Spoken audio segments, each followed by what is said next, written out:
Agar sizni ham Instagram profilingiz blokirovka bo'lib qolgan bo'lsa, aynan to'g'ri videoni topdingiz. Bu video orqali siz Instagram profilingizni ochishingiz mumkin. Demak, biz boshladik. O'zimni tanishtiraman. Men Edumurzo bo'laman. Ya'ni aynan shu YouTube kanalining egasi. YouTube kanalimda aynan insonlar uchun eng kerakli bilimlarni mutlaqo bepulga berib boraman va endilikda men aynan YouTube orqali sizlarga sun'iy intellekt va zamonaviy davrda zamonaviy kasblar orqali daromad qilishni o'rgatib boraman. Albatta YouTube kanalimga obuna bo'lishni unutmang. Bugungi videomiz rejasi bilan tanishtirib o'taman. Avvalambor bugungi videomiz rejasi 5 ta asosiy qismdan iborat. Birinchi qismimiz aynan Instagram nimaga profillar o'zi blokirovka qilishni boshladi. Aynan shu narsani tushuntirib o'taman sizlarga. Keyingi narsa sizni profilingizni nimaga bloklagan bo'lishi mumkin? Shuni sabablarini alohida tushuntiraman va qanday qilib profilingizni ochish mumkin o'zi. Shuni eng muhimi qadam qilib tushuntirib beraman. Hammaga tushunarli bo'ladi. Keyingi narsa umuman to'liq blokirovka bo'lib qolgan profillari qanday qilib ochish mumkin? Shuni ham batafsil tushuntirib o'taman. Eng muhimi keyingi narsa qayta bloklanmasligi uchun profilingiz keyinchalik nimalar qilish kerak? Shuni ham to'liq ushbu videoda tushuntirib o'taman. Va shu bilan videomiz xudo xolisa yakunlanadi. Videoni oxirigacha ko'ring. Har bitta qismi siz uchun juda ham muhim. Aks holda yana profilingiz bilan chiqadigan blokirovka shunga o'xshash muammolar bo'lib qolganda nima qilishni bilmay qolasiz. Va agar videoni oxirigacha ko'ra olmasangiz, videoni saqlab qo'ying, keyinchalik ko'rishingiz mumkin. Va albatta obuna bo'lishni unutmang. Demak, biz boshladik. Birinchi bo'lib, xo'p, nimaga aynan Instagram profillari blokirovka qilishni boshladi? Keling, shuni men sizga tushuntirib o'taman. 2026-yilda aynan may oylarining boshidan Instagram yangi sun'iy intellektini ishga tushirdi. Oxirgi paytlarda siz ham ko'rgan bo'lishingiz mumkin. Meta AI nomli sun'iy intellektni ishga tushirdi va uni yordamida Instagramda juda ham katta tozalashni boshladi. Xo'p, aynan nima uchun bu tozalashi, qanday jarayonda bo'ladi bu narsa? Birinchi bo'lib, bu sun'iy intellekt barcha profillar mustaqil inson omilisiz, inson umuman aralashmagan holatda tekshirib o'tadi-da, blokirovka holatiga o'tkazadi. Endi qanday holatda nima bo'ladi? Xo'p, bu qilish o'zi aslida Instagram buni qilishdan maqsad Instagramda oxirgi paytlarda sun'iy intellekt yordamida yuritiladigan profillar juda ham ko'payib ketdi. Ya'ni qanday ular? Siz bilmaydigan narsalar bor, balki ba'zilar biladi.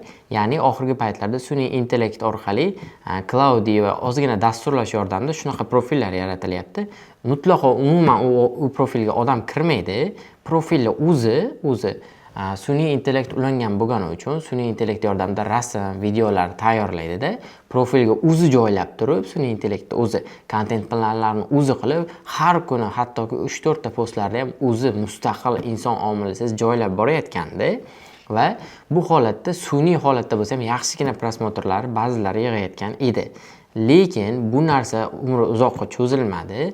Sun'iy intellekt platformada ishlayotgandan Meta kompaniyasining albatta xabari bo'ladi, chunki har bitta Instagramga qurilmalar ulangani uchun telefonlar ro'yxati ko'rinadi ularga, bizga ham ko'rinadi bu narsa. Telefonlar ro'yxati yo'q holatda videolar yuklanayotganini ko'rib platforma shubhaga keldi. Bunaqa profillar oxirgi paytlarda juda ham ko'payib ketdi. Hatto o'zimizda ham masalan jonli odam bo'lsa ham sun'iy intellekt bilan birga videolar yasab joylash ko'payib ketdi. Shu orqali millionlab prosmotr qilib, shuning orqasidan har xil daromad, shunga o'xshash narsalar qilishayotgani uchun Instagram tozalashga qaror qildi. Endi va bundan tashqari yana bir muhim narsalarni aytib o'taman. Instagram asosan 18 yoshdan past yoshdagi insonlarni mutlaqo platformadan chiqarib tashladi. Xabarim bo'lishi bo'yicha, aynan statistika bo'yicha O'zbekiston o'zida adashmasam 5 millionga yaqin profil blokirovkaga tushgan. U sizni obunachingiz soniga, umuman sifatli kontent chiqarishingizga, prosmotringizga mutlaqo bog'liq emas. Ba'zan shunchaki 18 yoshdan kichik insonlarni shunchaki Instagramdan tozalab tashlash uchun aynan shu narsani qilishdi. Endi sizni 18 yosh emas, registratsiya vaqtida 30 yosh kirgizganingiz bilan sizni pasportingizdagi haqiqiy ma'lumotga tayangan holatda tozalov o'tkazish orqali 18 yoshdan kichkina insonlarni chiqarib tashlashdi. Endi nima uchun aynan 18 yoshdan kichkina insonlari va sun'iy profillari olib tashladi Instagram? Nima uchun? Buni aytishimdan oldin yana bitta narsani aytib o'tishim kerak. Hop, Instagramda oxirgi paytlarda soxta profillar juda ham ko'paydi.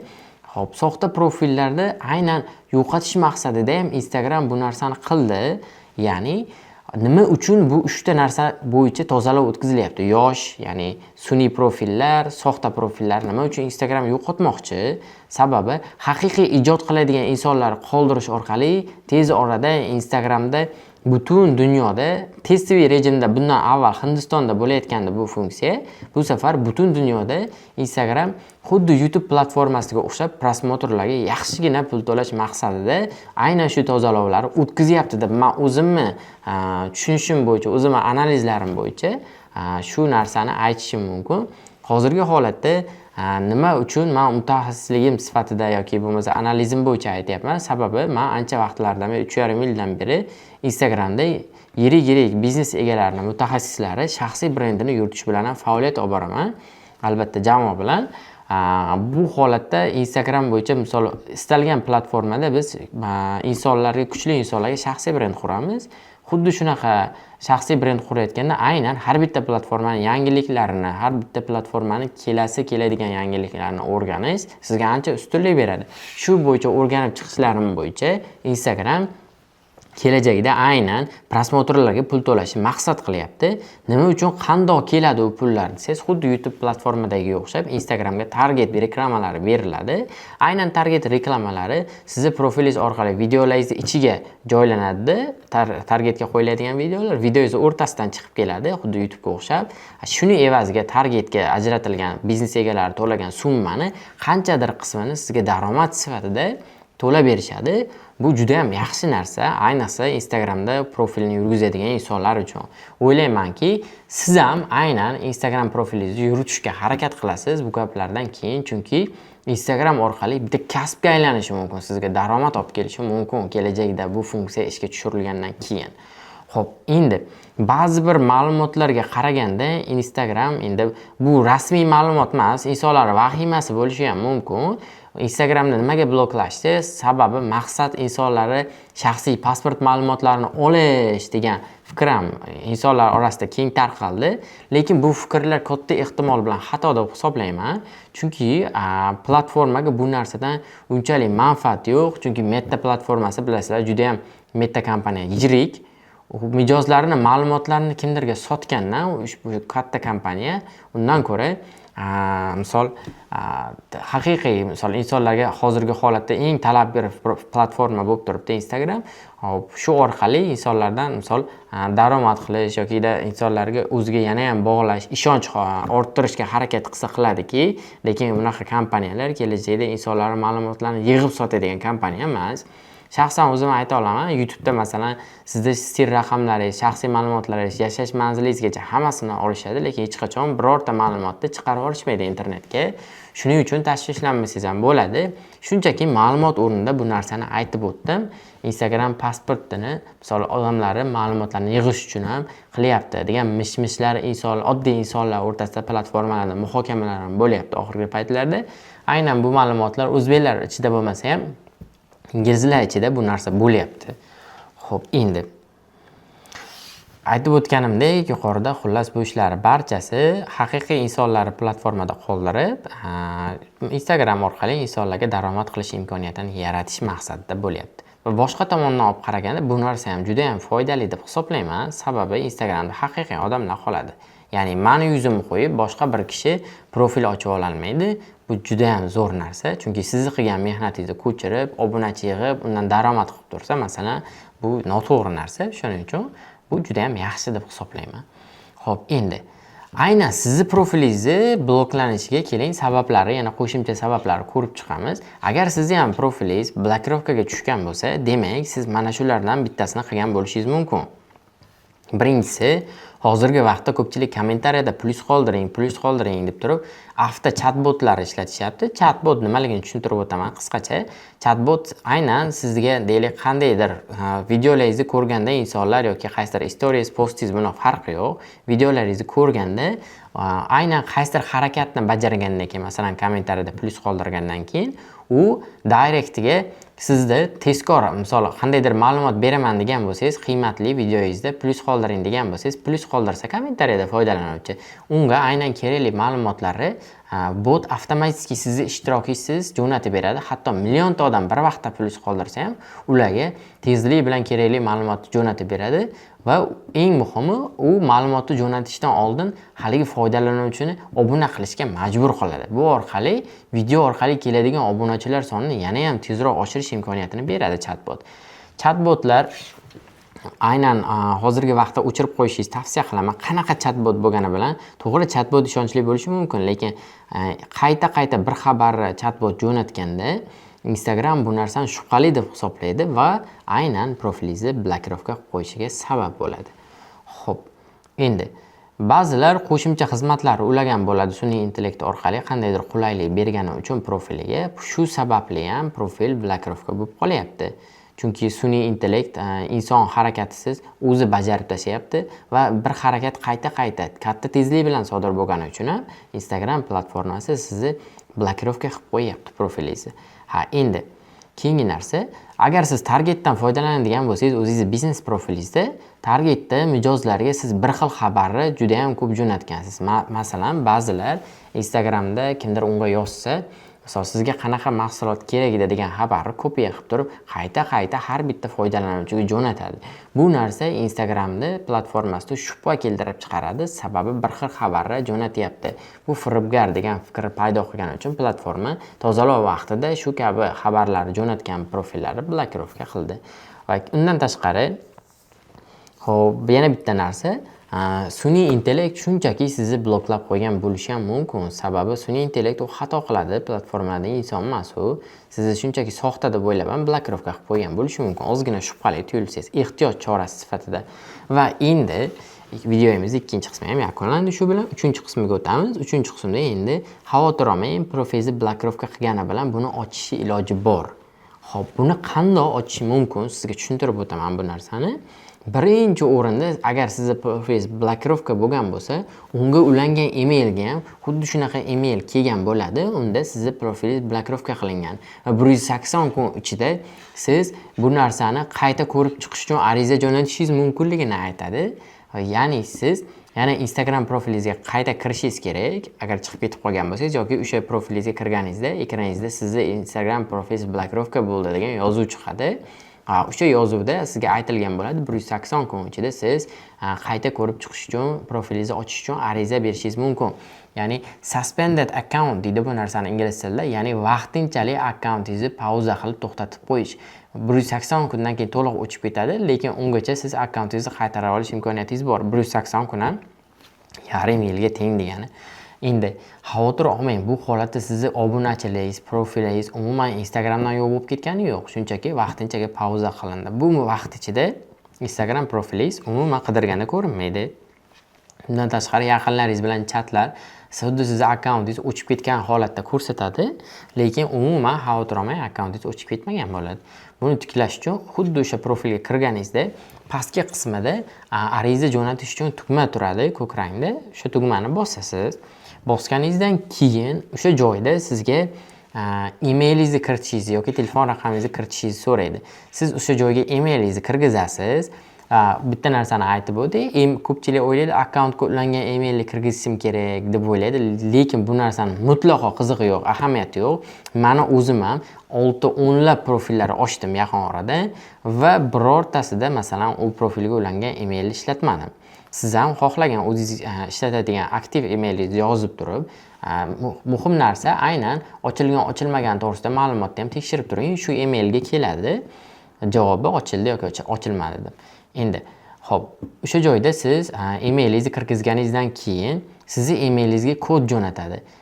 Kodni siz emailingizga kirish orqali 6 xonali kodni aynan shu joyga kirgizasiz. Kirgizganingizdan keyin xo'p, sizdan telefon raqam so'rashi ham mumkin. Hammada har xil jarayon bo'ladi. Jarayon ketma-ketligi har xil, lekin bular barchasi bo'ladi. Sizdan birinchi shundan keyin kodni kirgizganingizdan keyin sizdan aynan yuzingizni xuddi Face ID ga o'xshab turib, iPhone'dagi Face ID ga o'xshab turib skaner qilishni so'raydi. Xo'p, muhim narsa, iloji boricha yuzni skaner qilayotganda profilda aynan o'sha odam yuzi chiqqan bo'lsa, videolarda shunisi ma'qul va yaxshiroq. Chunki profilingizdagi video bilan ham solishtirib ko'radi, ko'rib chiqayotganda. Bu sizni jonli odamligingizni tezroq tasdiqlab beradi. Profilingizni tezroq ochishga yordam beradi. Agar profilingizda rasmi bo'lsa, misol katta qismida avatarda rasmi bo'lsa, ya'ni profilingizdagi rasmda yuzingiz bo'lsa, aynan o'sha yuz orqali bo'lsa ham juda ham zo'r bo'ladi. Agar profilda o'zingiz rasmingiz yoki pastki qismida postlarda, videolarda yuzingiz ko'rinmagan bo'lsa, u holatda nima qilishingiz mumkin? Profilni qaysidir nom ostida ochgan bo'lishingiz mumkin, o'zingiz ismingiz bilan yoki kimdir ismi bilan. Iloji boricha o'sha insonni ismi yozilgan bo'lsa, o'sha insonni pasportidan foydalanishingiz kerak. Faqat 18 yoshga to'lgan bo'lishi kerak. 18 yoshga to'lgan, ana shu tepadagi shartlardan birortasiga javob bersa, o'sha odam o'zini yuzini Face ID o'zini tushuntirib turadi, yuzini mana shu misol ramkasi chiqadi. O'sha ramka ichida yuzingizni saqlagan holatda chapga, o'ngga, tepaga, pastga qaratishingizni so'raydi. Siz o'sha byurolarga bo'ysunish orqali o'sha bosqichdan o'tasiz va yakunlangandan keyin pastdagi davom etish, finish, tugatish degan knopkani bosasiz. Bosganingizdan keyin ozgina arizangizni qabul qildik deb turib, ariza bergan sanangizni chiqarib turadi, akkauntdan chiqish degan knopka turadi. Siz bu narsani bosmay turing. Instagram shunchaki chiqib ketingda, ozgina vaqtga yopib turing va 2-3 daqiqada Instagramga qayta kiring. 2-5 daqiqagacha, 5 daqiqadan keyin Instagramga qayta kirganingizda, u joyda sizga endi telefon raqamingizni kiritishingizni so'raydi. Siz telefon raqamiga, misol, iloji boricha akkauntga ulangan endi raqamni kirgizing. Yokida istagan nomerni kirgizishingiz mumkin. Yana nomerni kirgizasiz, nomeringizga yana kod jo'natadi. Agar kod kelmayotgan bo'lsa, o'sha nomerga WhatsApp ochishingizni tavsiya qilaman. WhatsApp ochganingizda o'sha nomerga kod tezlik bilan keladi, darrovda keladi. Kodni siz o'sha kodni kirgizganingizdan keyin sizdan ID yoki pasportingizni yuklashingizni so'raydi. Endi mana shu joyda juda ham e'tiborli bo'lishingiz shart. Sababi aynan shu pasport eng muhim rol o'ynaydi. Men hozir aytadigan talablarga javob berishi shart. Birinchi o'rinda Face ID ga kimning yuzi kirgizilgan bo'lsa, o'sha insonning pasporti bo'lishi shart. Uni ham o'ziga yarasha shartlari bor-da, yuqorida aytib o'tganimdek 18 yoshdan o'tgan bo'lishi kerak. Iloji boricha o'sha profilda rasmi bor odam yokida o'sha ismi pasportiga to'g'ri keladigan profilda ismi yozilgan bo'lsa, o'sha shaxsni ismiga atab ochilgan bo'lsa, pasporti ham o'sha odam bo'lgani yaxshi, agar profilda rasm, videosi bo'lmasa. Xo'p. Endi o'sha joyda siz pasportingizni rasmga olib yuklashingiz kerak bo'ladi. Rasmga yuklashda ham ma'lum bir o'zining qoidalari bor. Birinchi o'rinda rasm sifatli, tiniq bo'lishi kerak. Ya'ni haligi olingan rasmga qaraganda, pasportingiz rasmiga qaraganda, haligi ma'lumotlaringiz, ism, familiyangiz, tug'ilgan yil sanangiz, yuzingiz tiniq holatda ko'rinib turishi kerak. Hech qanaqa, masalan, svet tushadi-ku, svet tushganda bilsak, plastik kartalar yoki kartalar masalan mana bunga o'xshagan shishaga o'xshagan narsa bilan qoplamaga ega bo'ladi. O'sha qoplama ustida yaltirash paydo bo'ladi. Ana shu yaltirash bo'lib qolsa ham pasportingizni qabul qilmaydi.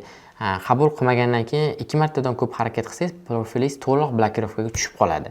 O'shaning uchun hech qanaqa yaltirashlar bo'lmasligi kerak. To'g'ri yorug'lik ostida olishingiz kerak. Qandaydir bunda soyalar tushib qolishi ham qabul qilmaslikka olib keladi. Ya'ni o'ylaydi, uni ham sun'iy intellekt tekshiradi-da. Sun'iy intellekt tekshirayotganda aytadi, mana bu qismga IDning ustiga pasport soya, qanaqadir soya tushyapti. Demak, bu foydalanuvchi ekrandan, qanaqadir ekranni soxta pasportni rasmga olib tashlayapti deb o'ylaydi. Shunaqa narsa bo'lmasligi uchun avvalambor hech qanaqa yorug'lik tushib qolmasligi kerak. Fonar yoqib olmang umuman. Tabiiy kunduzgi yorug'likda iloji boricha oling. Quyosh tushib turmasin. Salqinroq joyda olsangiz, o'sha holatda yaltirab ham qolmaydi. Undan tashqari ideal holatda tiniq chiqishi kerak. Ya'ni titramasdan qo'lga ushlab turing, yerga qo'yib qo'ymang. Qo'lga ushlab tursangiz, ochib berishi ehtimoli balandroq. Sababi yerga qo'yilganda soxta ko'rinadi. Qo'lda ushlab turasiz, mana bunday holatda 4 ta qirrasi ko'rinib turishi kerak. Ya'ni rasmga olayotganingizda 4 ta qirra ko'rinib turishi kerak. Aniq, tiniq va ma'lumotlar ham tiniq bo'lishi kerak. Titramasdan bir necha marta olish imkoniyati bor. Bir necha marta olsangiz ham unutmang, haligi joyda ma'lumotlar tiniq, yaltirab qolmagan holatda 4 ta qirrasi tiniq holatda ko'rinib turishi kerak. Sizga 2 xil holatda ochib berishi mumkin. Tavsiya qilaman, akkaunt ochayotgan vaqtda agar siz Android S25 Ultra ishlatsangiz ham, siz iloji boricha iPhone dan foydalaning. Platforma iPhone bilan yaxshiroq kelishadi. Bilasiz, Instagram platformasi. iPhone orqali oching akkauntingizni, ya'ni iPhone orqali rasmga olib yuklang.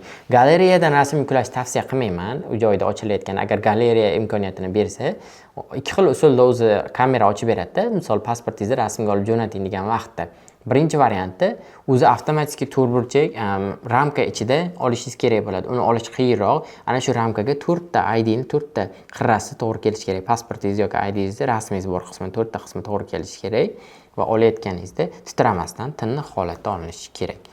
Xo'p. Endi agar sizga oddiy o'zingiz kamerangizni ochib berishi ham mumkin. Ochib beradigan bo'lsa, ochib berganda o'zingiz kamerangizdan foydalangan holatda, misol rasmga olayotganingizda tiniq yaqinroq holatda o'sha 4 ta qirrasi ko'rinib turishi kerak. Agar pasport bo'lsa, sizda tepadan pastki qismigacha ko'rinib tursa ham bo'ladi, tepadan pastgacha. ID bo'ladigan bo'lsa, o'sha обычный holatda qo'lingizga ushlab rasmga olsangiz bo'ladi. 4 ta qirrasi ko'rinsa, o'zingiz kamerangiz bo'lsa, rasmga olayotganda ekranning ustiga bitta bossangiz, ID karta ustida turgan joyga ekran ustiga bitta bossangiz, kamerangizda tiniqlashadi, fokusni to'g'rilab oladi. O'sha holatda rasmga olsangiz tiniq chiqadi. Olingan rasm sizga ham ko'rsatadi. Qarang, har bitta ma'lumot tiniq ko'rinyapti. Hech qanaqa yorug'lik tushib turib, ana blesk berib qo'ymayaptim. Shu narsaga e'tibor bering. Va agar yuklangandan keyin tiniq bo'lsa, ishonch hosil qilganingizdan keyin so'rov jo'natish knopkasini bosishdan oldin to'xtang, shoshmang, shu joyda 5 daqiqa kuting. Ya'ni siz pasportingiz yuklab olish kerak platformaga. 5 daqiqa kutingda, keyin jo'natish knopkasini bosishingiz mumkin. Agar shu jarayonda ID yuklang deganda, misol sizga pasport ID tanlash imkoniyati berilsa, pasportni tanlang, ID ga o'tkazmay qo'ying, chunki buni qizig'i yo'q. Pasport holatda turaversin. Kirgizishdan oldin, rasm kirgizishdan oldin so'rasa. Xo'p. ID yoki pasport farqi yo'q, ikkalasi ham sizni kimligingizni tasdiqlovchi hujjat bo'lgani uchun buni mutlaqo farqi yo'q. Xo'p. Qizil pasport ham bo'ladi, oddiy ko'k pasportimiz ham, eski variantdagi biometrik pasport ham bo'ladi, ID karta ham bo'ladi, xavotir olmang. Muhimi tiniq, hech qanaqa blesksiz, yaltirab qolishsiz, 4 ta qirrasi ko'ringan holatda sifatli rasm yuklasangiz bo'ldi. Muammo hal. Akkauntingizni 5 daqiqadan keyin shu rasmni yuklab bo'lganingizdan keyin pasportingizni pastki qismda jo'natish tugmasi turadi o'zi. O'shani bosing, o'zi ozgina kuttirishi mumkin sizni. Iloji boricha internetingiz yaxshi bo'lsa, zo'r bo'ladi, tezroq bo'ladi jarayon. Xo'p, yuklagandan keyin to'liq sizga arizangizni qabul qildik deb ariza sanasini yozib qo'yadi. Endi akkauntdan istasangiz chiqib ketishingiz ham mumkin. Boshqa akkauntingizga kirib ishlatib turishingiz mumkin. Xo'p, o'sha joyda to'liq yopganingizdan keyin shu holatda men aytgan ketma-ketlikda amal qilsangiz, agar profilingizda o'zingiz videolaringiz yuzingiz bilan chiqqan bo'lsangiz, profilingizda misol rasmingiz bo'lsa, avatar qismingizda yoki postingizda videolarda chiqqan bo'lsangiz, o'sha o'zingiz pasportingizni yuklagan bo'lsangiz, maksimum yarim soat ichida yoki 10 minut ichida ochib beradi. Lekin sizni profilingizda misol ismingiz o'zi bo'lsa yoki ismingiz ham bo'lmasa, umuman qanaqadir nom ostida ochgan bo'lsangiz, o'zingiz pasportingizni yuklasangiz, ozgina biroz ko'proq vaqt olishi mumkin bu jarayon. 24 soatgacha vaqt oladi ko'pincha, ochib yuborishadi 24 soat ichida. Agar unutmang, sizni men aytayotgan tartib asosida yaxshilab videoni qaytarib ko'ring, shoshilmang, yaxshilab tushunib oling. Har bitta jarayonni bajarayotganda o'sha videoyimni o'sha kerakli jarayon qismini to'xtatib turib tushunib oling. Sababi sizda agar noto'g'ri qilib qo'ysangiz yoki qiyshiq nimadir yuklab qo'yadigan bo'lsangiz, misol IDingizni umuman qabul qilmasligi mumkin yoki siz berayotgan umuman platformani aldashga harakat qilmang, chunki ma'lumotlaringiz shubhali bo'lsa, siz bittani o'zida blokirovka qilib qo'yishi mumkin, profilingizni qayta ochish umuman iloji bo'lmay qoladi. Endi ariza jo'natganingizdan keyin emailingizga xabar keladi. Agar pasportingizni qabul qilinmadik degan xabarni olsangiz, email orqali emailni tekshiring yoki Instagram profiliga qayta kirganingizda ham chiqadi u yozuv. Demak, pasportingizni qabul qilmagan bo'lsa, boshqa pasport, boshqa odamnikini kirgizib yubormang. Siz yuzni kirgizib bo'lgansiz. Muammo nimada bo'ladi bu holatda desangiz, muammo siz yuklagan pasport IDingizni tiniq yuklamagan bo'lasiz. Ya'ni qayerdir yaltirab qolgan yoki xirab bo'lib qolgan bo'ladi, titrab qo'ygan bo'lishingiz mumkin. Kamerada olinayotgan vaqtda tiniq ko'rinayotgan bo'lishi mumkin, lekin knopkani bosganda ham kamera titraydi, knopkani bosganingizda ham telefon titraydi. O'shani hisobiga ozgina bundoq qimirlaganda xirab bo'lib qoladi. O'shanga iPhone'da olgan holatda iloji boricha kamerani birorta shtativga o'rnatib olasiz. Iloji boricha titramasdan tiniq bo'lingan rasm orqali tekshiring. O'shanda bittada qabul qiladi. Ikkinchi marta yuklayotganda ham qayta shunaqa harakat qilasiz. O'sha ID yoki o'sha birinchi yuklagan pasportingizni yuklaysiz, faqat ehtiyot bo'lib bu safar yuklaysiz. Tiniq chiqishi kerak. Xo'p. Agar ikkinchi harakat qilib, misol ID sabab xato bo'lib yana umuman ochilmaydigan bo'lsa, sizga ikkita harakat beradi. ID yuklashga ikkalasini ham yuklalmasangiz, sizni profilingizni 180 kundan keyin misol qayta ariza berish imkoniyatini yopadi. Blokirovka qildik abadiyga degan yozuv chiqadi sizga. Lekin aslo xafa bo'lmang. Aynan videomizning keyingi qismiga keldik. 4-qismida to'liq bloklangan profil. Mana shu holatda profil to'liq bloklanadi. Ya'ni o'sha 2 marta harakat qilganingizdan keyin to'liq bloklanadi. Ba'zilarda avtomatik to'liq abadiyga blokirovka bo'lgan bo'lishi mumkin. Bu holatda qanday ochiladi desangiz, xo'p, buni ochish ozgina murakkab, qiyinroq, oddiy odam bajara olmasligi mumkin. Buni qilish uchun ingliz tilini bilishingiz kerak. Birinchi navbatda qandaydir ChatGPT yordamida tarjima qilaman deb o'ylamang, adashasiz. Sababi buni ochishda qanday qilinadi desangiz, xo'p, birinchi o'rinda Meta kompaniyasini qoidalarini tushunishingiz kerak. Ya'ni blokirovka bo'lishda uzun bir ma'lumotlar bor. Ya'ni community standard deydi. Ya'ni Instagramdan foydalanish tartibi va qoidalarini to'liq bilishingiz kerak.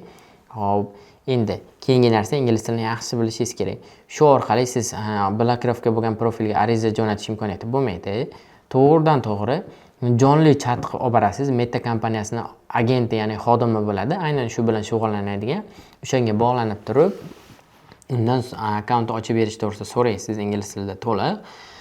Xo'p, so'raganingizda endi misol savol javob qilayotganda siz standart qoidalarni bilmasangiz, o'shalardan kelib chiqib javob bermasdan qandaydir shubhali yoki aldashga urinib yoki nimadir qilib ochib bering yoki profilim shunaqa, biznesimga kerak edi, profilim blokirovka bo'lib qoldi, ochib bering, iltimos ochib berishingizni so'rayman, yordam qiling degan gapingiz umuman o'tmaydi. Bunaqa holatda ular ko'pincha arizangizni olib qoldik, tez orada javob beramiz deb umuman javob berishmaydi. Ko'pincha shunaqa bo'ladi.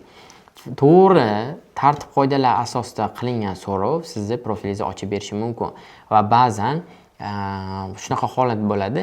Meta kompaniyasi iloji boricha sizga telefon qilishga harakat qiladi. Ya'ni nomeringizni kiritsangiz, siz bilan gaplashib turib muhokama qilsak bo'ladi, maziyati deydi. Sizga telefon qilganda u ingliz tilida gapiradi. Xo'p, u holatda sizdan telefon raqamingizni so'raydi. Telefon raqamingizni kirgizganingizda Amerikadan sizga to'g'ridan to'g'ri nomeringizga telefon bo'ladi. Men ham aynan 13 minutcha gaplashuvdim o'tgan haftada. Xuddi shunaqa holatda telefon qilishadi sizga. Aynan xuddi shunaqa to'liq blokirovkaga tushgan profilni ochdim, gaplashib.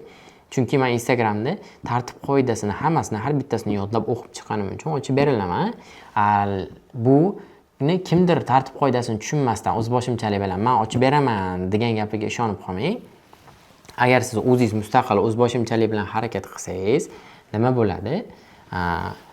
Xo'p, o'zingiz o'zboshimchalik bilan harakat qilsangiz, platforma nima qiladi? Profilni joyida udalatib tashlaydi. Joyida umuman ochmaydigan qilib qo'yadi. Bu bir. Ikkinchisi, sizni qurilmangiz orqali kelasi ochiladigan akkauntlarni ham taqiqlab qo'yadi. Ya'ni o'sha telefon orqali bo'ldi, axlatga tashlab yuborsangiz ham bo'ladi telefonni. U telefon orqali qayta Instagramga umuman profil ocha olmaysiz. Xuddi Instagramda bloklaydi-ku, masalan, to'g'rimi? Bloklaganingizda, misol o'sha odamga yangi akkaunt ochsa ham o'sha profilga bilan sizga yangi profili bilan yozishga harakat qilgan bo'lsa, u ham avtomatik blokka tushib qoladi. Xuddi shunaqa bu ham. Xullas, telefoningizni bloklaveradi Instagramdan. Qayta akkaunt ocha olmaysiz, yangi telefon olishingizga to'g'ri kelib qoladi. O'shanga bunaqa holatga tushmasligi uchun o'zboshimchalik qilmang. Maslahat berardim. Shaxsan o'zimga Telegram orqali mana shu manzilga bog'lansangiz, bu narsani birga muhokama qilib, xudo xolasa, oldin ochgan holatlarim juda ko'p, keyslar, ya'ni holatlar, bundan ham o'ta og'ir holatdagi profillarni ham ochganman. Men qanday ochganim va qaysi profillar ochganimni sizga tashlab beraman. Kelisha olsak, ma'qul bo'lsa, o'zim to'liq Amerika bilan bog'lanib, chatlari qilib, agentlar bilan sizni profilingizni ochib beraman. Professionallik qilib akkauntlaringizni qo'shimcha sozlamalarni ham tekshirib, to'liq konsultatsiya berib, sizga profilingizni qayta bloklanmaydigan qilib holatga olib kelib beraman, haqiqiy sinalgan usullar bilan. Men bu narsalarni tushunishim uchun, misol, ko'p profillar blokirovka bo'ldi, ba'zilariga kuydik, biz ham xatolarimiz sababli unga ancha mehnat bor edi, ancha obunachisi bor edi.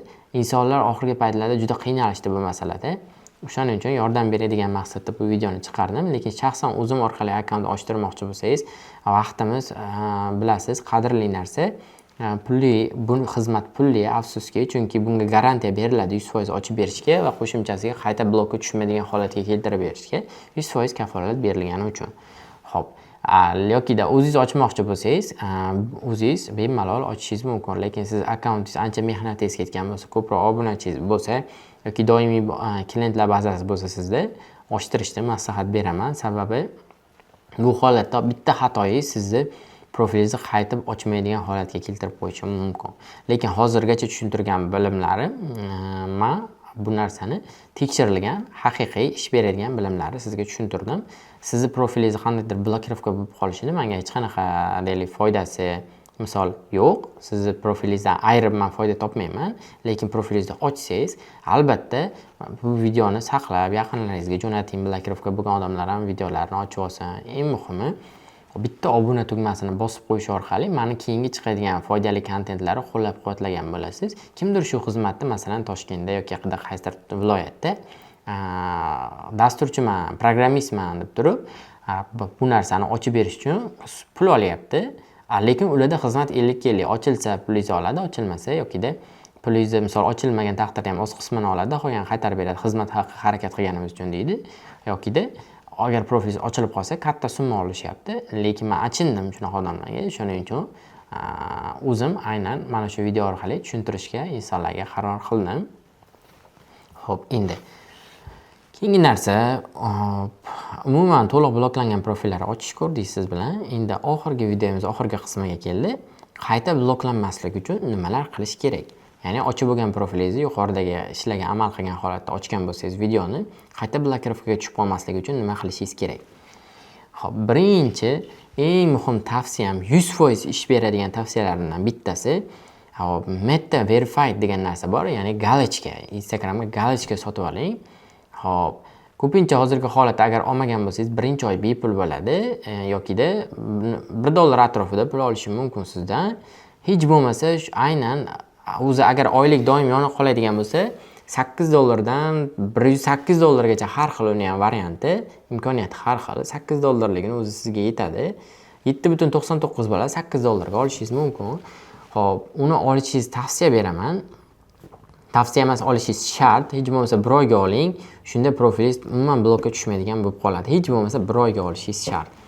Xo'p, 1 oyga olganingizda bepul ola olsangiz, agar bepul olsangiz, 1 oyda siz ungacha tozalovlar to'xtaydi, tugaydi hammasi bu yilgi.